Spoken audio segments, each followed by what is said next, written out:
We get started. So thank you for joining me. My name is Colin. I'm the Senior Fitness Specialist here at LOL Fit. And today we're going to be talking about, are you too tired of, or are you just tired of being tired in general? We're going to go over some sleep health and some tips and tricks to maximizing our sleep. So starting off as an overview, we're going to talk about how and why we sleep, sleep disorders, sleep deprivation, the dangers of sleepiness, and some ways we can get a good night's sleep.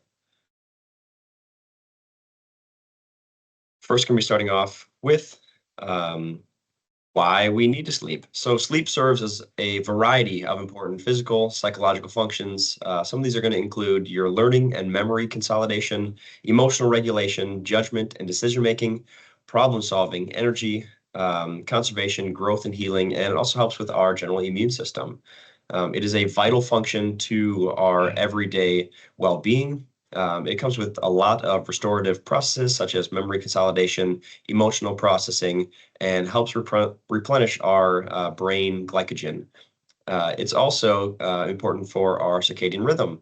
Then that circadian rhythm is going to be the physical, mental, and behavioral changes that an organism is going to experience in a 24-hour cycle.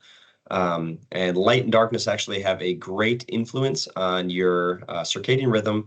This also can be affected by your food intake, stress, physical activity, your social environment, as well as temperature can also affect this. And then in kind of having a proper circadian rhythm, it's going to help with our hormone regulation, our metabolic regulation, as well as light deprivation. So starting off with the cycles of sleep is a brief overview. An adult typically is going to experience anywhere from 4 to 6 sleep cycles per night. Each of these are going to be lasting somewhere between 90 to 110 minutes. After that, your cycle is going to restart every 80 to 100 minutes, and then you might usually briefly wake up during that period. But the sleep cycles, are going to consist of starting off with, as you fall asleep, you're going to go into stage 1. This is going to be very light sleep. Typically, this is going to take anywhere from 5 to 10 minutes. Your muscles may experience some twitching during this time. It's going to be kind of known as wakeful rest. After that, as you slumber a little bit more further, you're going to go into stage number 2, which is going to be entering into light sleep. This light sleep is about 20 minutes. Our body temperature is going to drop.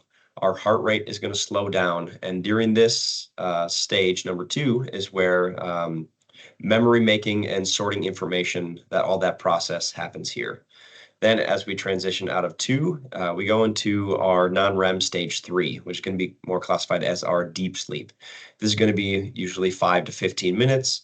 Your muscles are going to relax, your blood pressure and breathing rate will continue to drop more to that low extreme of the true resting heart rate.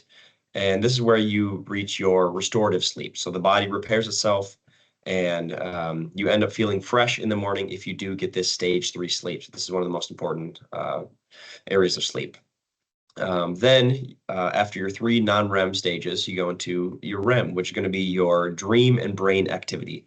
This ranges from 10 to 60 minutes. And this is going to be where you temporarily are going to have voluntary muscle paralysis, and where people can have some vivid dreamings is in that REM sleep. So again, usually you're going to go through this 4 to 6 times in a night. And hopefully, kind of after this presentation, we'll have some tips to get us closer to that 5 or 6 sleep cycles a night and minimize how much we are waking up. So for the recommendation of amount of sleep, this is going to be what you want to maximize so that you fully feel rested when you wake up. Starting off at an infant, this can be anywhere from 4 to 12 months old. They're going to need around 12 to 16 hours of rest. This is going to be including naps throughout the day. It doesn't have to be one just straight 16 hours of sleeping, but throughout the day, 12 to 16 hours. Then sleep gradually is going to decline as we get closer to an adult. So moving to our toddler, 1 to 2 years, going to be around 11 to 14 hours of sleep needed, also including naps. As we get to that preschooler age, 3 to 5, it's going to be 10 to 13 hours, still naps included here. And then as we work closer to our school age of 6 to 12, it's going to be 9 to 12 hours. Sometimes naps are included here, but typically that's going to be more dedicated sleep at one time. And as you get into the teenage years, 13 to 18, it's going to be around 8 to 10 hours is what's recommended. And then as most we are adults, 18 plus, it's going to be 7 hours or more as the recommended amount. And over the past 100 years, we have decreased our average nightly sleep about 2 hours, not because we have evolved out of needing that less sleep, just because of how our social world typically functions. All right, a quick view on sleep. Some people believe that sleep is a luxury, or if you sleep all the time, you are considered lazy, or maybe I'm so busy I can't afford sleep, or I am more awake with less sleep. Otherwise, if I'm running low on sleep, I can just use caffeine.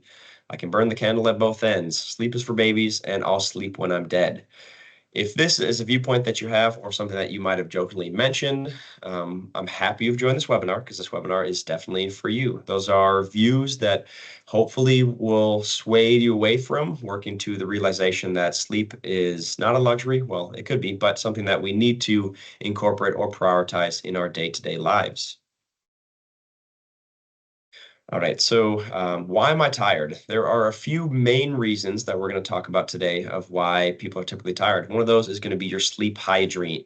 Most of the presentation is going to cover this at the end, but your sleep hygiene is going to be a variety of different practices and habits that are necessarily used to help get good night's rest and to help your quality and your alertness during the daytime. We're going to go over building this a little later on. Your work hours. If you have a early start time, a late finish, long commutes, if you have to work graveyard shifts or 10 plus hours of work, and also, going home and this could take away from chore time, that's also going to have a big impact on why you might be tired. Leisure activities can also impact that. Whether you like to play late night video games, late night sports, binge watching TV, if you're a big fan of nightlife, if you're a big night owl, social engagements, alcohol, and other social media time or time on our phone, there's going to be a very large impact to not only our quality sleep, but getting the amount of sleep that we actively need. It is important to have self-care time, and some of those leisure activities fall into self-care, though our sleep should be prioritized as it is one of the best ways we can maximize our the effectiveness of our self-care. And then family can also impact our sleep. Whether you have young children, pets, a partner you sleep in bed with, sleeping disorder, snoring of that partner, those are all going to have an impact on your sleep and affect the productivity of your day due to that sleep. So when does it kind of become a threat? America's sleepiness is a threat to public health, typically because of workplace accidents. Hopefully it doesn't happen much here at Land O'Lakes. I'm not sure if it does, but I hope not. Anyways, on the road, that's a big part. If you're seeing a truck driver and they're worked a double shift or are really tired, that is a big a safety concern. Also, another way it becomes a threat is our decreased productivity, chronic diseases, such as our diabetes, type 1, type 2, as well as cardiovascular disease and other heart disease. Hormone deregulation is a big factor that can become a threat if we do not adequately sleep.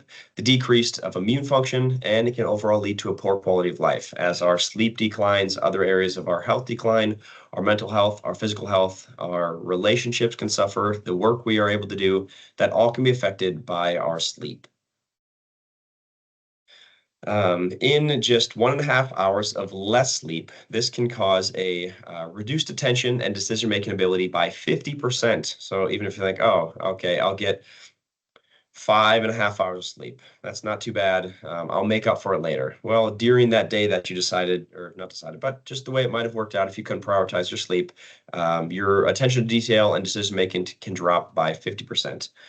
Decreased daytime alertness can drop by 32%. You can have a lack of concentration, decreased productivity, which all in all are going to end up being negative factors in our overall lives. The long-term effects of sleep deprivation are going to be chronic disease. So some of these long-term chronic diseases, like I mentioned previously, are going to be like type 2 diabetes, heart disease, obesity, and depression.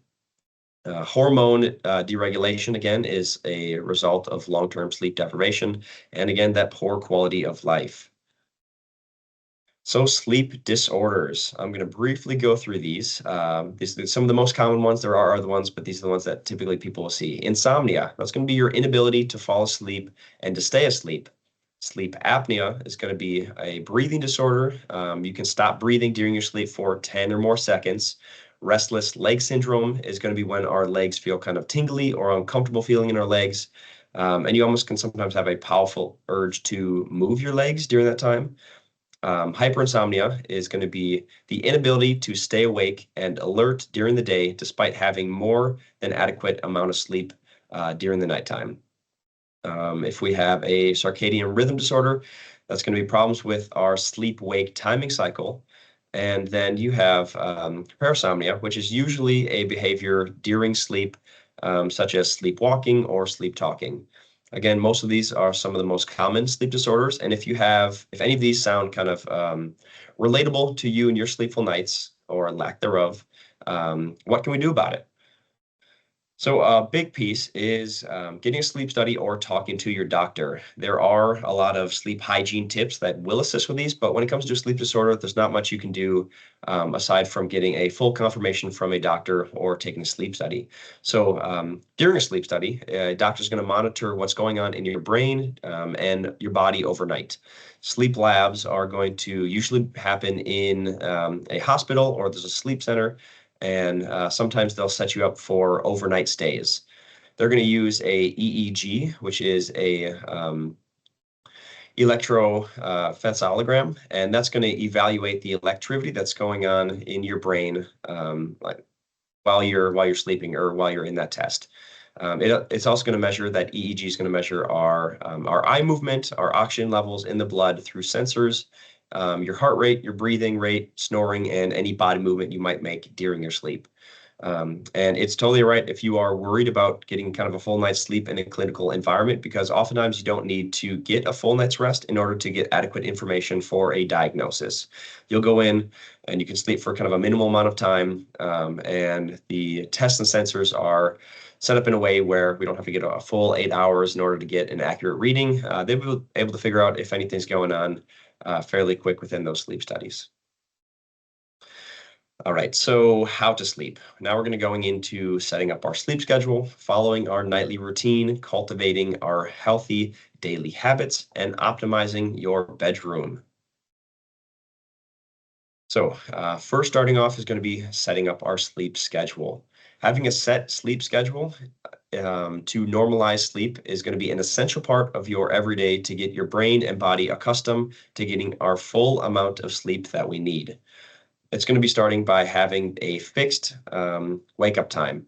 Regardless of whether it's a weekday or a weekend, it's important to try and wake up at the same time, since typically a fluctuating schedule is going to keep us from getting into the proper sleep rhythm that we need for that consistent sleep. So even if someone, they kind of, I guess the typical sleep schedule is during my work week, I have a schedule, but then on the weekends, I allow myself to stay up, 3-4 hours later, and I sleep in until noon or 1, if that's your schedule. Now, that might feel more comfortable, though getting proper sleep during the week and through the weekend will help kind of negate the effects of sleepiness and the need to feel like you do need to sleep extremely long in on your weekends. And prioritizing sleep. This is a crucial part, and it may be tempting to skip sleep in order to work or study or socialize, even exercise. But again, sleep is going to be a vital, important piece in your life to keep a priority, and making sure that we are able to calculate our target bedtime based on our fixed wake up time that we're going to be setting is going to help us get ready for bed at a certain time. And then hopefully we can get to bed around that same time every night. And making gradual adjustments. So if you've ever worked with me on creating a personal exercise plan or adjustments to our physical or any sort of mental health, like you might be dealing with Cassandra in LOL, making gradual adjustments is what's going to help get a bigger or greater impact over time.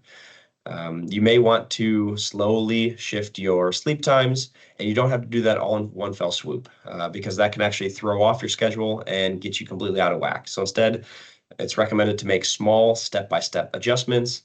up to an hour or two so that you can slowly get adjusted and settle back into your new schedule. And again, this is kind of with the mindset that we're having that fixed wake up time, our fixed schedule of going to bed, and then slowly making those shifts either over our weekend or our weekly basis to get on a consistent schedule. Another big piece is not to overdo it with naps. Naps can definitely be healthy way to regain energy during the day, but it also can throw off our sleep at night. So to avoid this, we want to make sure that our naps are relatively short and limited to the early afternoon. So if you get kind of past that depending on your work schedule or wake and sleep schedule, past kind of a 2 to 3 p.m. mark is where we really wouldn't want to see taking a nap anymore, and want to make sure that if we are napping, it is under about 40 minutes. You can take a couple short naps if you need to, but we really wouldn't want to pass 30 to 40 minutes in a nap, as that would mess up our sleep schedule and our night of sleep later on. Following a nightly routine. If we're able to follow a nightly routine, this is going to just kind of help get our mind and body ready for bed. So keep that routine consistent. Follow the same steps every night, including things like putting on your pajamas, if that's taking a shower, a face care routine, brushing your teeth. All these are going to help reinforce the mindset that it is time for bed and for the body to help wind down. You should also be able to budget, again, life and work related, but also making sleep a priority. Budget 30 minutes for winding down. You should try to take advantage of whatever puts you in that state of calm, such as music. You can lower the lights, do some light stretching, reading, or relaxing exercise. Nothing that elevates the heart rate extremely, but something that gets your body kind of in a state of calmness to wind down and go to bed. It's also going to be important to dim your lights. Try to keep away from those bright lights before they end up because those bright lights or bright lights on our phone can hinder the production of melatonin, which is going to be a hormone that the body creates to help facilitate our sleep. And that pairs well with unplugging from our electronics. It's important to build a 30 to 60 minute pre-bed buffer time that we go device free, whether this is our cell phone, tablets, laptops. This all is going to cause mental stimulation. And that kind of is a gray area then with our reading. So reading is a positive piece that can help calm our mind down, winding down for bed. So I would recommend you're putting your phone into some sort of dark mode, or I know a lot of Kindles or tablets have the ability to kind of inverse the page. So those are a great option if you do use your phone to read at night. But having those harsh blue lights are going to generate more mental stimulation and a decrease in our melatonin production. So it's important to maximize the melatonin production when we can. Not tossing and turning. So, I think I missed one. Oh, sorry. Yes, test methods of relaxation. So instead of making yourself fall asleep, it's often easier to focus on relaxation. So having more of a meditation mindfulness, focus on your pace of breathing. Other relaxation techniques can really put your mindset that it is time for bed. And if you're looking for any of those resources, Wellbeats is a free app that everyone has access to, that Land O'Lakes pays a subscription for, that you have access to, that has a lot of great of these techniques on there, or some mental tips and tricks for kind of getting in a state of mindfulness and focusing on our breath. Lyra is also an app that everyone has access to as well. Not tossing and turning though. So it helps if we can't go to bed. So if you try to go to bed and it takes you, about 15, 20 minutes, you haven't gotten to sleep, get up. Instead of staying in bed, it's actually better to get up, stretch, read, or do something else that's going to keep your mind calm in a low light setting before trying to fall asleep again, versus just lingering in bed for, I guess, as long as it takes. While you're awake, you're kind of drifting in and out. If you're not really sleeping, it's actually better, again, get up, stretch for a little bit, do something calming, and then work our way into bed again. Clocks. Your clock position is also important. Try to face your clock away from your bed, ideally so that you can't look at your clock, because it is a big habit. If we do wake up, we look at the time, we kind of go back to bed. If that clock isn't there, we can kind of get into that calming, low mental alertness state, and we can kind of stay in our restful state. Cultivating healthy daily habits. it's not just the bedtime that's going to help play a crucial part in getting a good sleep. Incorporating a positive routine during the day is one of the best ways we can also support our circadian rhythm and limit those sleep disruptions. So get daylight exposure, especially here in the Midwest. Light, especially sunlight, is one of the key drivers of our circadian rhythm, and that can encourage a positive quality of sleep. So I know winters are hard.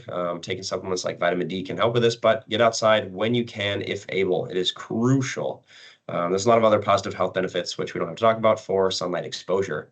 And being physically active. Regular exercise is going to make it easier to sleep at night, and also it's going to help deliver a host of other health benefits. This can look a variety of different ways. Of course, if you have any other questions about physical activity, whether that's walking or strength training, please feel free to set up a meeting with me, as I can help walk you through that through the fitness center here. Not smoking.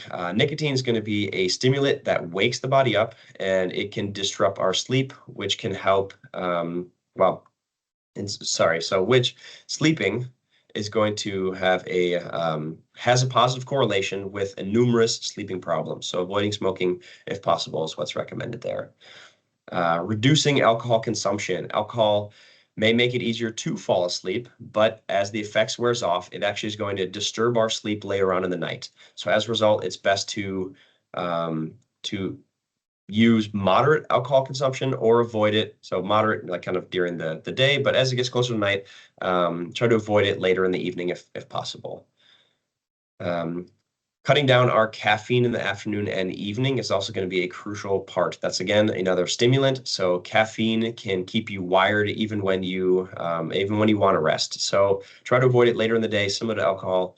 That could be 2 to 4 hours before we go to bed. If you are aware, if you're consuming lots of caffeine, try to make up for, and oftentimes, like what I mentioned earlier, people try to make up for their lack of sleep with added caffeine, and then that might continue throughout the day, and then you kind of get in this spiraling cycle of caffeine to make up for sleep, negative sleep, more caffeine. So to break that cycle, it will be difficult, though it will be crucial for your sleep overall.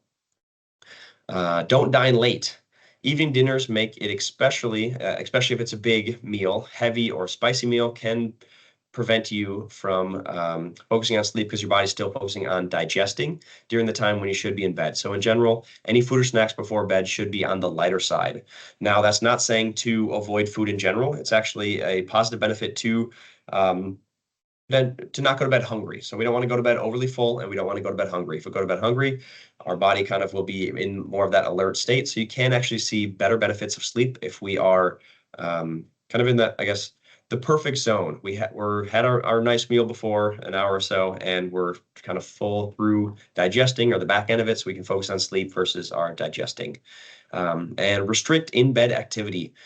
To build the link in your mind between your sleep and being in bed, it is best to only use your bed for sleeping, and for making love with the only exception. Avoid anything else doing in your bed, whether that is naps, on your phone, hanging out, even if it's kind of that, pre 30-minute bedtime wind down, have that be done elsewhere outside of your bed to promote that bed is for sleeping. Optimizing your bedroom. A central component to our sleep hygiene, is going to be building up the sleep habits and also our sleep environment. So to fall asleep more easily, you want to make sure that your bedroom is going to be calm and free of disruptions. So have a comfortable mattress and pillow. Your sleeping service is critical for our comfort and a pain-free sleep. You have to make sure that you choose a best mattress and best pillow for your needs wisely. There are a lot of options. Everyone's going to be a little bit different on what works best for them. And your mattress and pillow are one of those. If you're like, it's all right, but I feel like it's not great, please. I know they can be expensive, but search for something that works for you a little bit better. In the long run, your body, your mind, and your whole life and family, friends will thank you for it. Use excellent bedding. The sheets and blankets are one of the first things, they are the first things that you touch when you get into bed. So it's going to be important that they are comfortable to match your needs and preferences. Whatever those sensory needs are, find bedding that serves that purpose. It's also going to be important to set a cool yet comfortable temperature. So fine-tune your bedroom temperature to something that suits your preferences, but on the error of colder side. So Usually the recommendation is around 60 to 67 degrees, or 65 to 67 is the preferred temperature of our body. So pick something that suits you, though on the cooler side is a little bit better for a full night's rest. Blocking out light. Use heavy curtains or an eye mask to prevent lights from interrupting your sleep. And it's not just the sunlight or the moonlight that can interrupt this. It is our clock. I'm sure people have gone into a hotel. You notice there are lights everywhere. Light on your smoke alarm, light on oh no, I'm blanking on the word. Your oven, your microwave, those have lights. Exit signs out of the door, all lights seeping in can disrupt our eyes, and they can help.